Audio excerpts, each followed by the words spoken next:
A transnational corporation, as the name suggests, is a large company that operates in several countries. There are about 40 TNCs that operate in Nigeria. Most of these have their headquarters in the USA, UK and Europe, although more Chinese TNCs are starting to invest in Nigeria. Some examples of transnational corporations active in Nigeria include Shell, Unilever and KFC. The advantages of transnational corporations in newly emerging economies include improving infrastructure, such as roads, hospitals and other community buildings, tax money being paid to the government, bringing more money for reinvestment, and jobs. TNCs create loads of jobs for the local people. These jobs will create a positive economic multiplier effect. More jobs mean more money, which means better education. More educated people can get a better job, and the loop continues. There are, however, some disadvantages. The big corporations coming in may damage local businesses and could damage the culture through westernization, for example, local restaurants being replaced by KFCs. The money-hungry TNCs may take advantage of their employees by making them work in poor conditions.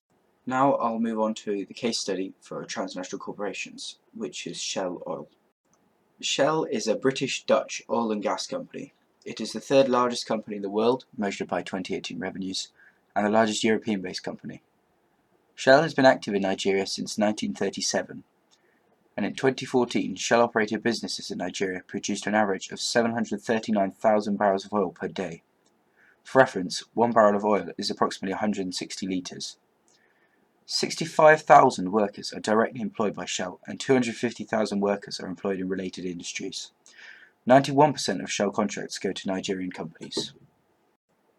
Shell companies in Nigeria, or SCIN, pursue a variety of social investment projects with a particular focus on community education, health, and enterprise development. In 2014, Shell-operated ventures contributed $202 million to the Niger Delta Development Commission. $112 million of this was directly given to social investment projects. In the 1990s, tensions were high between the native Ogoni people of the Niger Delta and Shell. The concerns of the locals were that very little of the money earned from oil on their land was getting to the people who lived there, and the environmental damages caused by the recurring sabotage of pipelines operated by Shell. This sabotage was caused by people from villages surrounding oil production facilities drilling holes into pipelines so they can get the oil and resell it for monetary gain. This process, known as oil bunkering, is estimated to cost Nigeria as much as 400,000 barrels of crude oil per day. Typically, when the oil theft operation is finished, the pipeline is left open, which results in an oil spill. Shell claims that up to 98% of all oil spills in Nigeria are due to these sabotages. Now, I've got a famous oil spill for you to reference in your exam. Bodo oil spill. Bodo village is a large fishing and agricultural town in Nigeria. In 2008, a 55-year-old pipeline owned by Shell ruptured twice, throwing up 600,000 barrels of crude oil into the surrounding creeks of the Niger Delta. In 2015, after many years of battles with campaigners, Shell announced it would pay out $83 million in compensation to the local communities. Most families received about 600,000 naira, or $3,000, yet after more than 8 years the community is still waiting for the full clean-up promised to them. The creeks and shores of this once thriving fishing community remain decimated by the oil damage.